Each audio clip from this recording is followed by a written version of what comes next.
Good day to you and welcome to another Paddocks Club video tutorial. It's now early March 2016 and the vast majority of sectional title schemes have just completed their financial year ends. They're starting the process of preparing for their AGMs. Today I will deal with 7 issues arising from the minutes of trustee meetings and sectional title body corporate meetings. PMR 3 provides that the trustees must keep minutes of their meetings and of all body corporate meetings and include a record of every unanimous, special or other body corporate resolution. Read with PMR 35, they must keep these minutes as long as the scheme exists.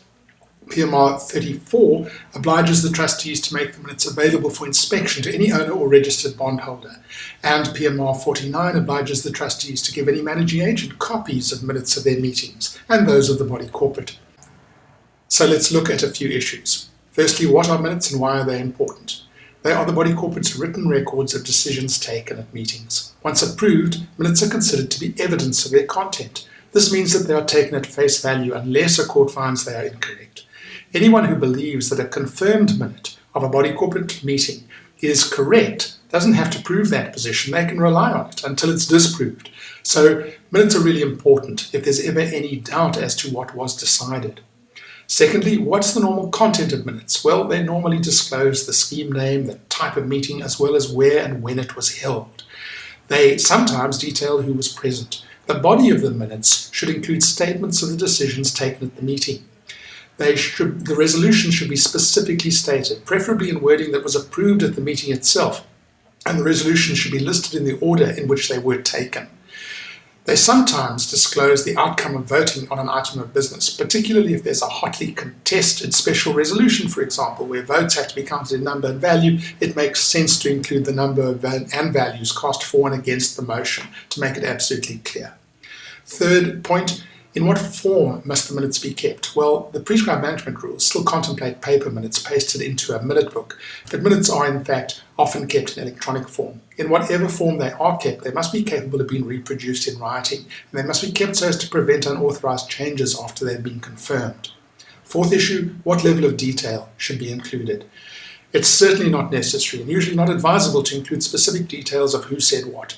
Especially if matters become heated, recording extreme statements can provide fertile ground for subsequent disputes and legal actions. We suggest a policy of defensive minute-taking, in which anything other than the actual text of the decisions is kept to an absolute minimum. Sometimes a member demands that the minutes record their particular position on a matter. An owner is not entitled to dictate what will be and what won't be in the minutes, so the trustee should consider any such request with the best interests of the body corporate in mind. Fifth, who should take the notes and write the minutes, or the draft minutes? If the scheme's managing agent attends the meeting, normally he or she will do this. Otherwise, one of the trustees may do it. Whoever does the drafting has a duty to faithfully record the decisions, but particularly when contentious matters have been discussed, there's very often a range of views as to what was actually said and even decided.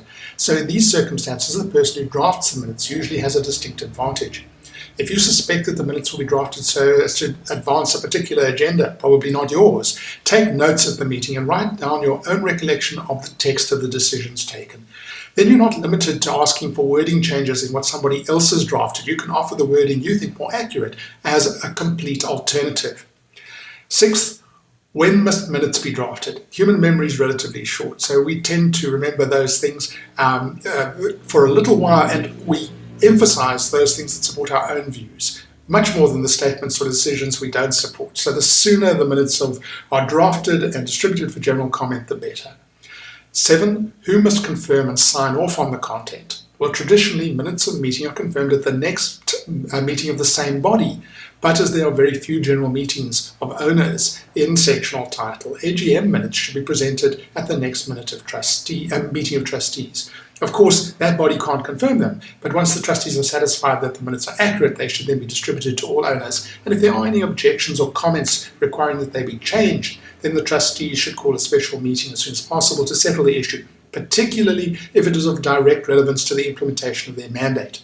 Finally, I suggest that if at any meeting you suspect there will be a substantial conflict, you may want to arrange that an independent third party attends the meeting in order to take notes so that they can either prepare the minutes or check the draft minutes before they are confirmed. Attending scheme meetings is in fact one of the services that Paddocks offers, along with a range of other secretarial and legal advisory services in regard to scheme affairs. Call us or email us at consulting@paddocks.co.za if we can be of assistance. Thank you for joining me in this Paddocks video tutorial, and we look forward to being of service to you.